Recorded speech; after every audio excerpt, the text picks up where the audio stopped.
What's up, everybody, and welcome back to Sweet.ThePodcast. It's your boy, your host, Will Dot the Third here. And boy, y'all don't even know the stress it went through to get this episode going, but it's here and it's going. Devil can't stop shit over here. So it's episode 25, and we got a guest, first time guest, Charles Cee Dub Williams. I call him that. But before we get into that, I need to dedicate this episode to a friend that I just found out that passed today or maybe yesterday, depending on what time you're in. But Ralph, I love you, dude, and this episode is dedicated to you. But I do got to do one thing before I start this thing right here, and that's this right here. Ba-boom, ba-boom. But anyway, so we're going to be talking about a lot of stuff today, so I'm going to get straight into it because I have Charles waiting. And what up, Charles? How's it going? What's good, bro? I'm good, man. Chilling right now. Glad you had me on, bro. I'm glad you accepted because, we are alumni from the good, great William J. Woodham High School from Pensacola, Florida. Shout out Pensacola. I mean, that school holds a lot of memories. You see that shirt? Piccolo. Y'all don't even know the panhandle around here. Boy, that's shout out to Woodham, man. Hey, this is also made by Woodham Titan. My dog Dustin. True. Oh, I know Dustin. Truly blessed. Yes, truly blessed. His whole clothing line. Shout out to the homie, man. Straight up. Definitely. So, I mean, since we talking about Woodham and all that, tell us a little bit about yourself. How long have you lived in Pensacola, or just how did it? Tell us something. Yeah, man. Straight up. I'm born and raised Pensacola, Florida. Been there my whole. I mean, of course, born and raised there. Been there my whole life. Went to Pensacola Christian Elementary School. Went to Longleaf, and then also went to Brown Barge. Middle school, of course, Woodham High School. And then after that, I went to FAM in Tallahassee for a couple of years. I didn't graduate, but I enjoyed my time there. And yeah, man, my parents are also from Pensacola as well. So it's also the roots just run a deep. long line of us, you know what I mean? They run deep. Yeah, man. Yeah, that's the home team. That's the home team. That's what's up. I'm glad you still riding hard for Pensacola. I mean, I moved, but I do still rep Pensacola. Hard is what it is. Now, I just recently caught back wind and started following you in the wake of all this shit before Corona, but a lot of this police brutality and injustice from police and the government, from all aspects of that. Now, I see you do a lot of activism heavily recently. So how did you get into doing the activism part? Yeah, so to be honest with you, bro, I really just kind of got started, I want to say last year with working with Dream Defenders. Tragically, I kind of got started with them through what happened with last year with Tamar Crawford. Mm-hmm. He was gunned down by Pensacola Police Department, and it was like a couple of weeks like after I had met, you know what I mean, a few people that was with Dream Defenders. So it kind of all happened at the same time. And you know, of course, even before then, I had, you know, always had been on the side of, you know, us being liberated from this oppressive criminal justice system. So, you know what I mean? It just kind of all kind of came to a head when I had noticed and found out that, you know, Dream Defenders had actually made its way to Pensacola. So, you know, it was like a match made in heaven. So I just, you know, of course I wanted to be a part of it. Of course I wanted to help and do whatever I could to, you know what I mean, most definitely when it came to that Tamar Crawford situation, try to, you know, do whatever we could to ease the family and his family and his children, and try to, you know, do whatever we could to make anything better in that situation, because to be honest, it was just tragic all the way around. Right. Did that in that case? Yeah, that's kind of what kicked me off into this whole activism. That's a sad reason, but that's normally how it starts, because you gotta fight against all this injustice. You have to do something.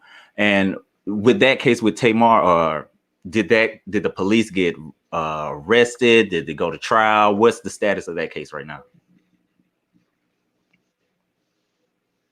Of course, we had laid out several demands when it came to, when it came to the family that we had worked with. We had asked that that particular police officer be fired and charged. We, of course, demanded that they had, put in place implicit bias programs. I do believe the officer was fired. I don't believe he was charged. And when it came to implicit bias training, I do know that the city and the mayor did, of course, try to work with us in regards to some type of training, and I believe they're trying to do basically the minimum to try to settle it. And also what we really wanted was more support for that family, man, more support for his children.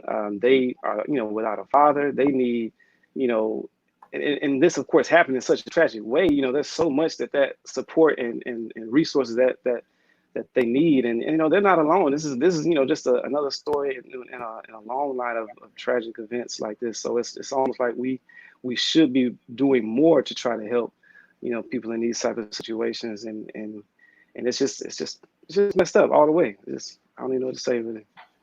It is, because what can the fuck you say? Now, Dream Defenders, where are they based out of, and who are they basically? Who is Dream? Can you hear me? I can hear you. Oh snap! I can't hear you. My bad. You can't hear me? Hold on. Go out and come back in, or try to mute your thing. It's all right.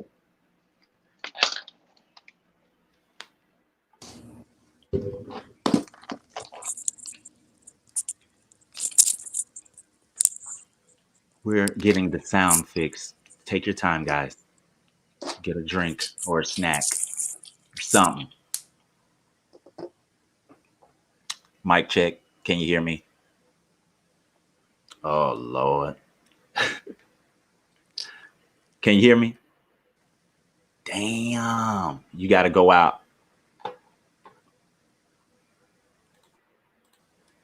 This is live stuff, y'all. This is what happens. What can I say? Go out and come back in. Go out. I can't hear you. Oh, I got to go out? Yeah, and go out. Come back in. Go out. Come back in. Go out. Come back in. Go out. Come back in. Go out. Come back in. Go out. You can't help with technology. This shit's gonna fuck up. And surprisingly, this is the first time no, it's not. Sheldon and all of them act like they couldn't hear me. Can you hear me now? I can hear you now. Damn, it I was happens. talking. That's a glitch. It happens like that. I don't know why this shit do that. But anyway, who is Dream Defenders? That's what I was asking. Like, oh, okay, great. I'm glad you asked, man. So Dream Defenders started back in 2012, actually, after the tragic death of Trayvon Martin. Organizers throughout the state of Florida got together. They marched on the Capitol. They, of course, put pressure on the governor to try to do what they could to, try to resolve that injustice. And, even, of course, ever since then, they've been on that fight.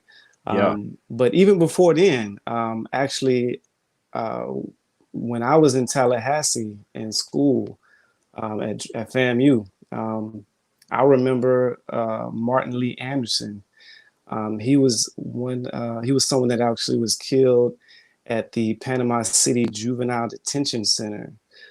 So that was like one of the first times, something like that I had really kind of been aware of that happened so close by. Right. And I remember, being a part of, trying to do what we could, because I remember there was actually sit-ins at the state capitol to try to see what could be done about that situation. So, I remember that, and Phil Agnew was actually one of the people that was organizing that particular sit-in as well. So from then on, he actually was also a part of integral part of setting up Dream Defenders when it came to the Trayvon Martin situation. So it's just been, kind of like situations like that led up to even Dream Defenders becoming, what it is today. And then and then me thinking back to that as well and wanting to be a part of Dream Defenders when it came to Pensacola. And now you are. Yeah. Now, when you being an activist and all this, I know you see all this, the police and white supremacists can go around murdering black people or whatever they feel like. And with, especially they even aim for young kids or whatever. With you having kids, is that, or was that part like a thought in your mind, a motivation to be like, yo, I got to try to do something to make a better community and living environment for my kids in the future? Is that a part of being an activist and helping you do that? Oh yeah, of course. Family is everything. Family is important. Of course, as a father, you want to protect your kids. You want to make sure that they have a better life than you live. You know what I mean? You want to do whatever you can to make sure that they are prosperous and successful and happy, and everything that you dreamed of as a child, that you want them to have that as well. So, I guess when it comes to activism, Trayvon Martin was killed the same year I actually had my first child. Well, actually twins. I had twins in 2012.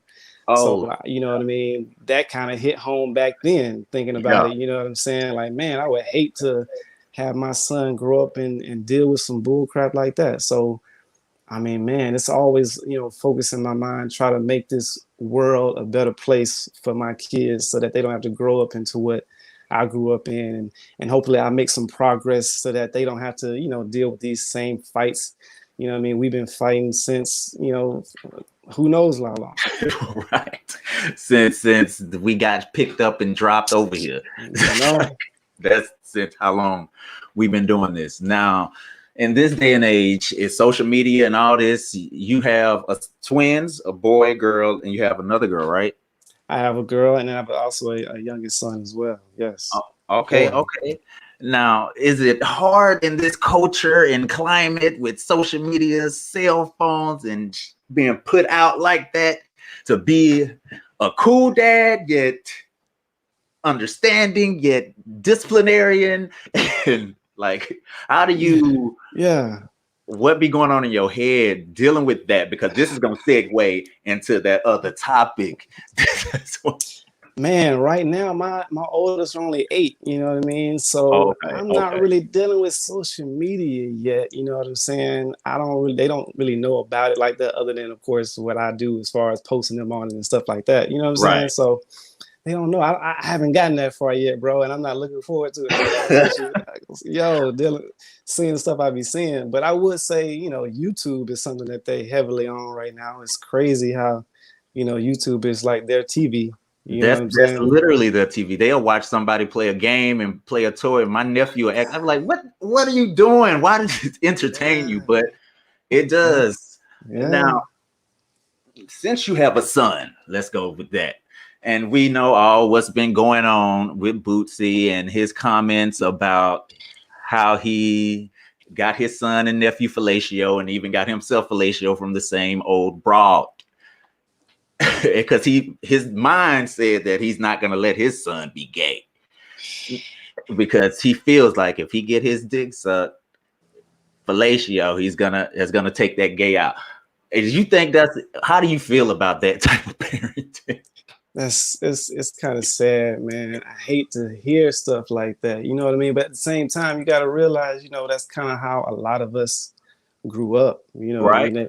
We grew up with Boosies in our family, man.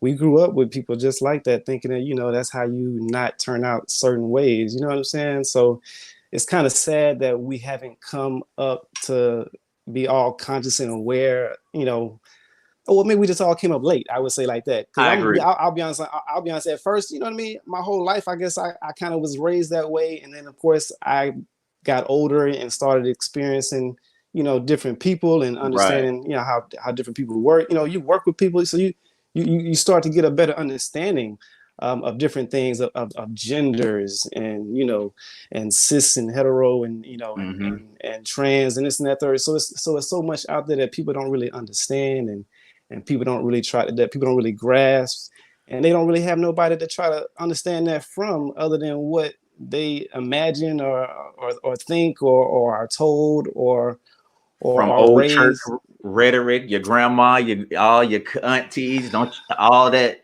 stuff. Now, Oh man, even yeah, me, yeah. I went through that, especially because my family's heavy in church, so definitely went through all that. But how did you kind of like, you said working with people and all that, you had to learn to So like, yeah, mainly my youngest brother. So that's one thing that I feel like over time I felt like people should be a certain way. You know what I'm yeah, saying? We yeah, shouldn't do this and you shouldn't do that. And I didn't know. You know what I'm saying? I didn't understand. So of course, once I've gotten older and I've gotten to realize that my brother is who he is. This is the way he wants to be.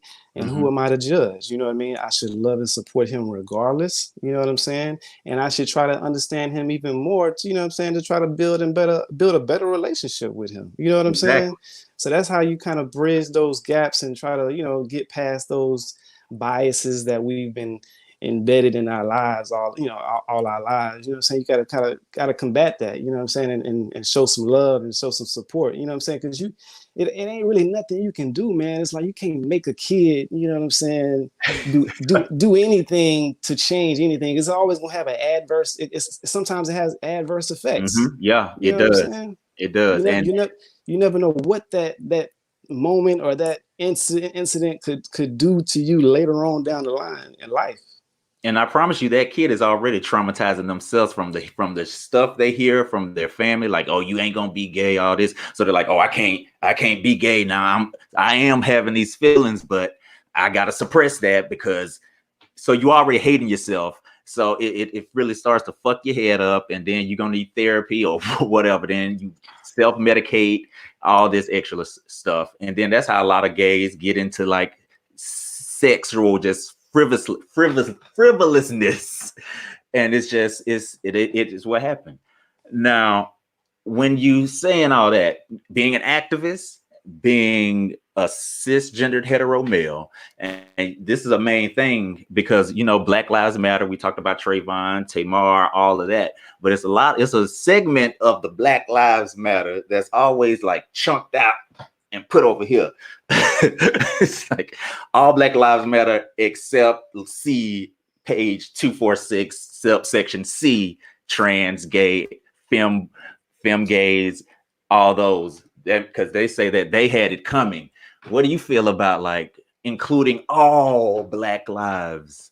They do, and I kind of feel like that's kind of late in the party. You know what I'm saying? When it comes to how at first it was Black Lives Matter, of course, started back with Mike Brown. You know what I'm Right. saying? So we understand how that started, but we are overlooking, you know what I'm saying, our trans and LGBT community that are dealing with even worse. So they're dealing with being Black plus dealing with this, hidden thing that they got to hide and, what I'm saying, Right. tuck away. You know what I'm saying? So it's almost like they got a double axe against them. You know what I'm saying? So it's something that we definitely need to compartmentalize. I mean, not compartmentalize, but, break down now. So, Yeah, Black Lives Matter, but also Black trans lives matter, gay Black exactly. lives matter. They all matter. We're all one and the same, and we're all fighting the same systems and infrastructure and institutions from, Exactly. you know what I'm saying? So it's we all on the same boat when it comes down to it. That's what I'm trying to say. We need to be working together.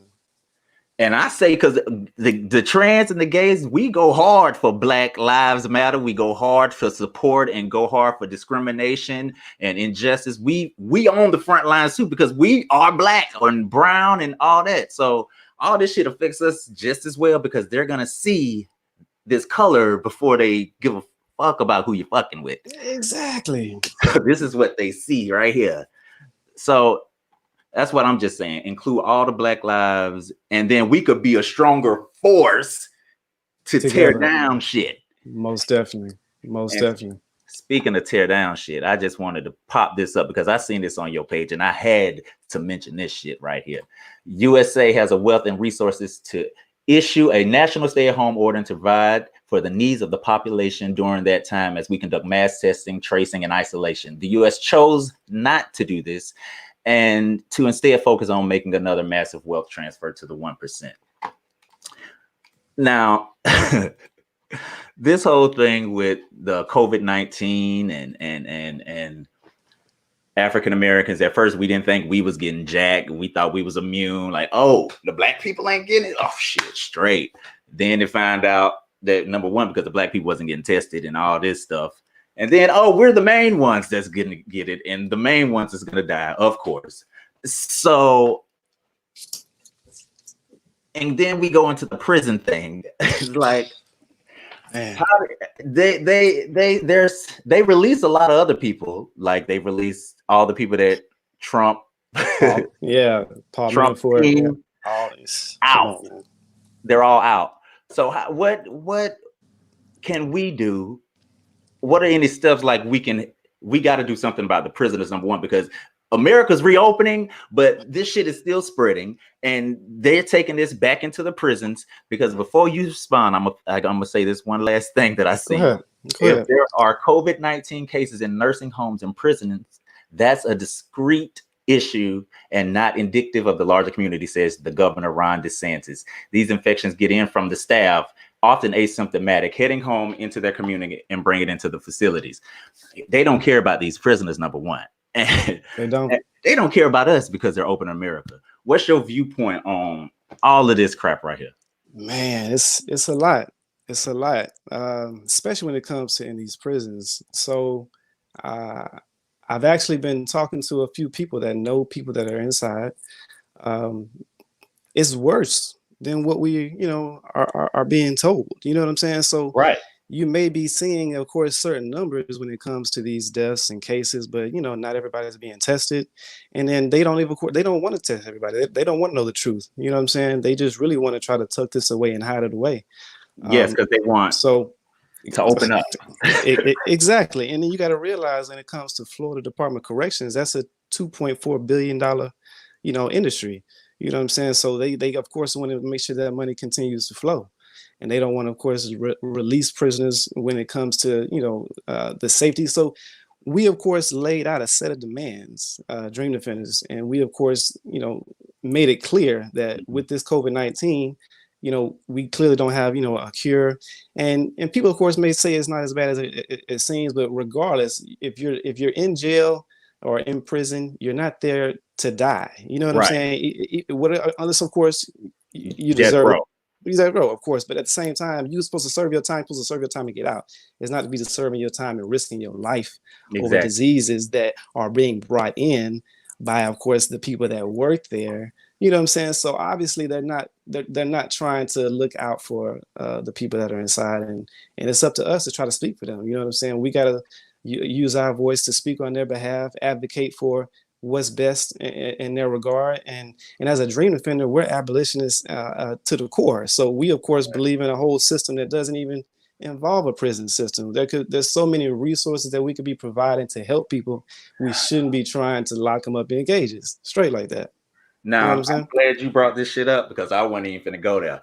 But see, I felt like COVID-19 was been the perfect time for us to break this shit down, like the system. Because this is my opinion, ain't no voting at this time. We can vote. Yes, I'm not saying don't vote, but ain't no voting finna change no policies. They not trying to change the Constitution. They not finna trying to add no amendments that really do shit.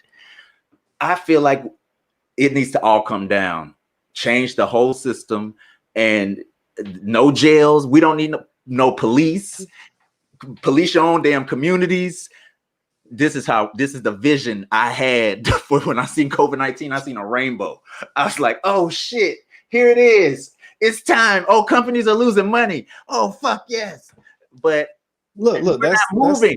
That's the dream, bro. Look, we on the same page. We got the vision. That's the dream. We know we want to be, but we do got to be realistic and practical about it. You know what I mean? When it comes to right now, we need to be using our dual power. You know what I'm saying? So of course we have our vote, which you may not say as much, but that's what we got right now. We definitely, of course, need to use it positively and in the best way possible way. You know what I'm saying? So of course, voting blue in this situation, but at the same time, we need to be using our power where we are in our local communities. You know what I'm saying? Use your voice.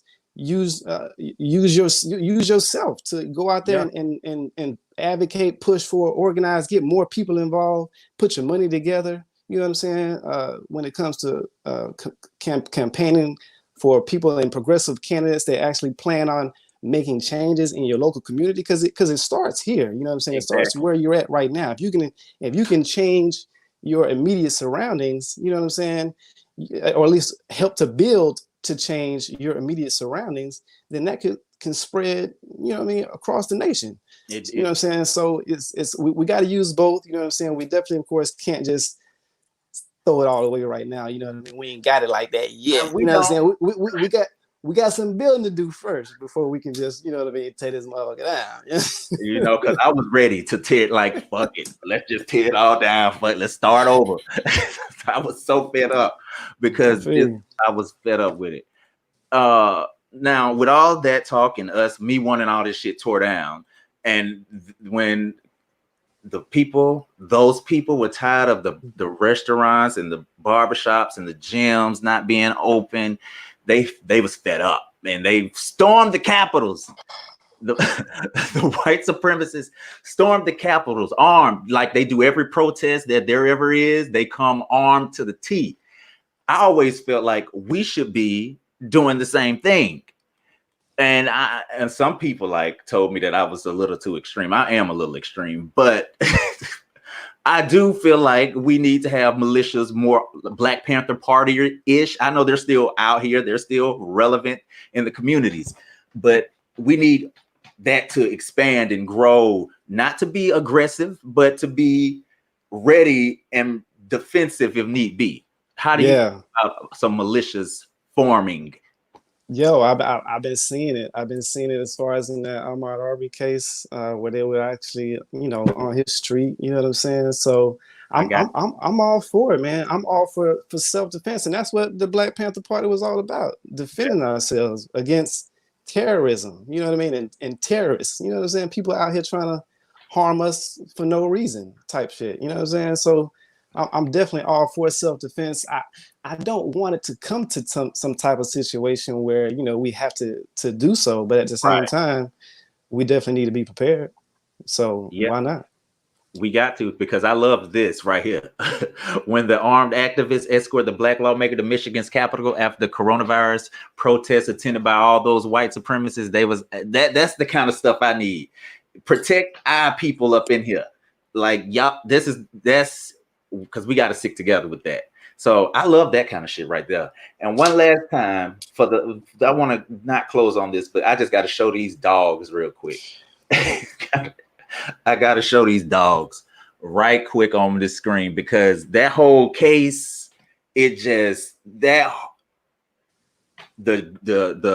police chief was arrested and 3 of the officers right after, and then now the DA is all corrupt. Like, that whole Brunswick shit is like, who knows how many cases those cops and officers have threw people in jail, killed, and all this shit, and just brushed that shit under the rug. See, and that's the thing, that I'm glad that they recorded that video. Well, that's that dude they think is with them.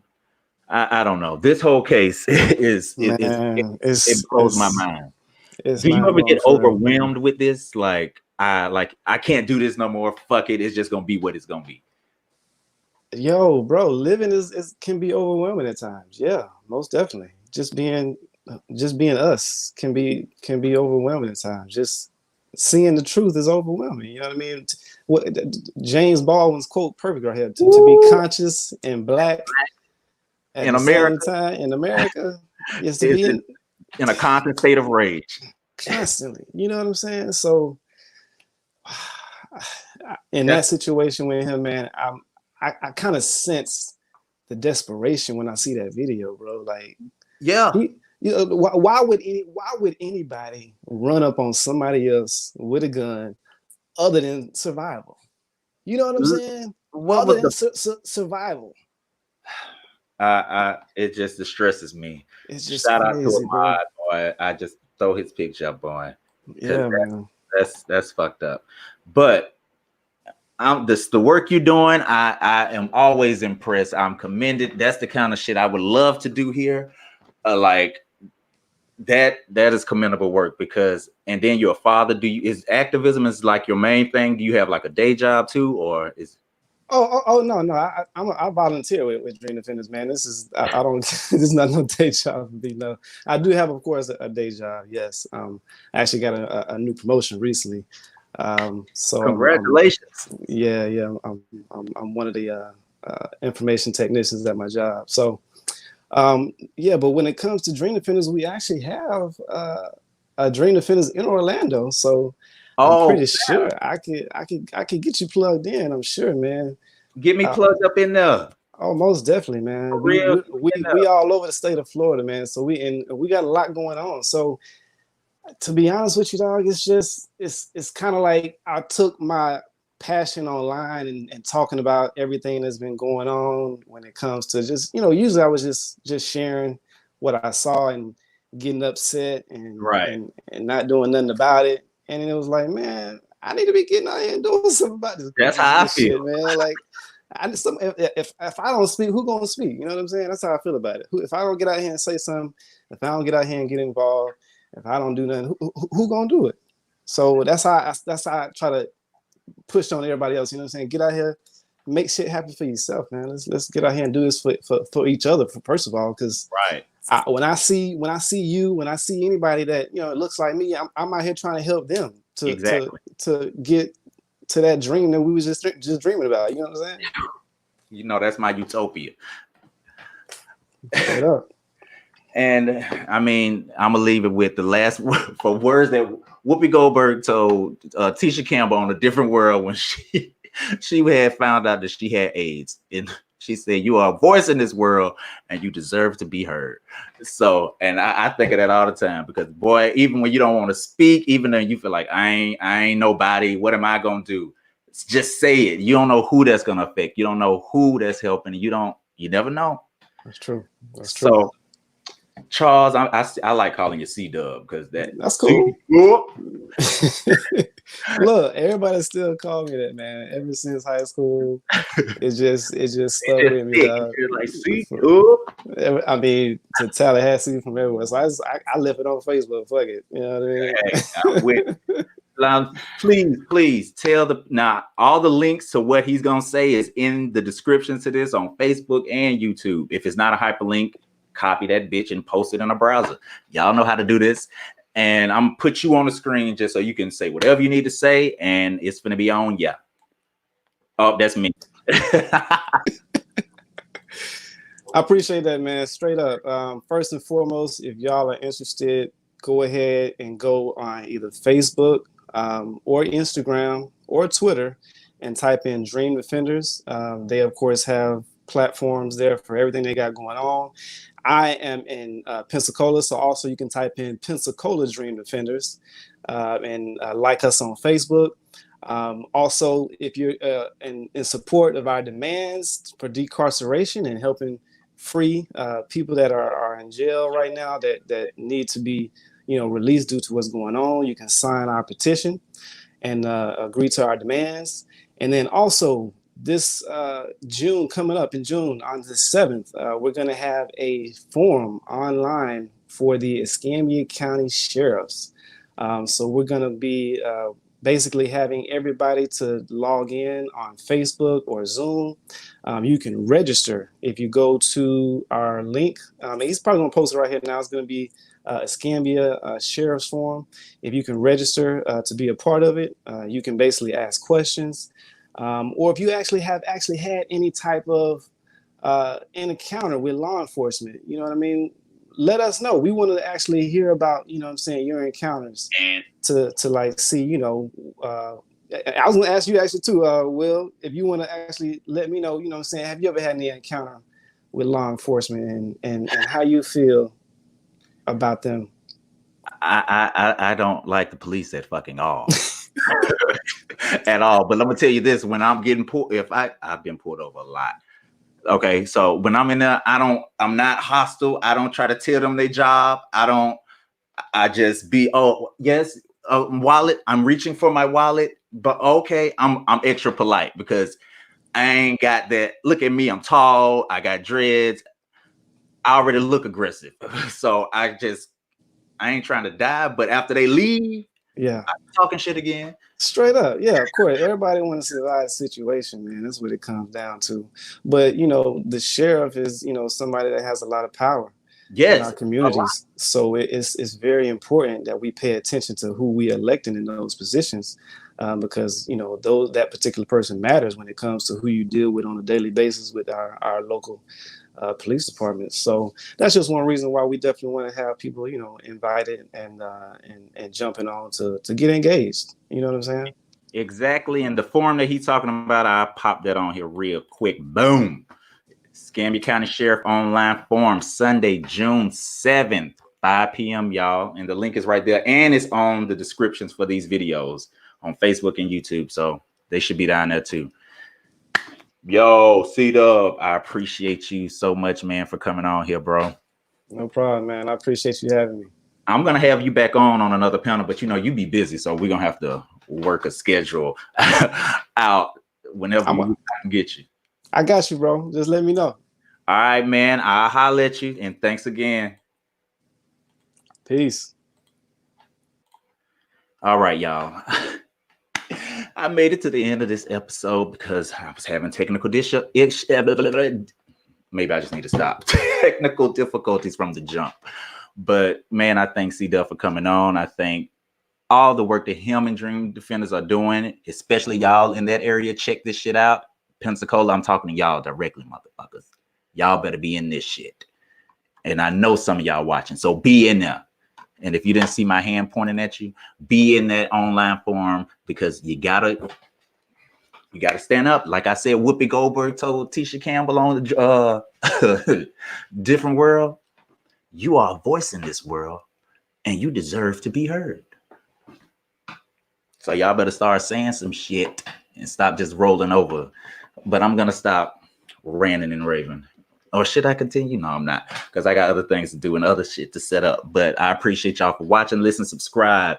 And you can follow me at Will.the3rd on Instagram, Twitter. If you find it, you find it. Follow Sweet.ThePodcast, Sweet.ThePodcast, one word, no spaces, on Facebook, Twitter, Instagram, YouTube, and subscribe on YouTube, please. I really appreciate it. So, yeah, and I'll see y'all in about 2 days because that's when the next episode gonna be.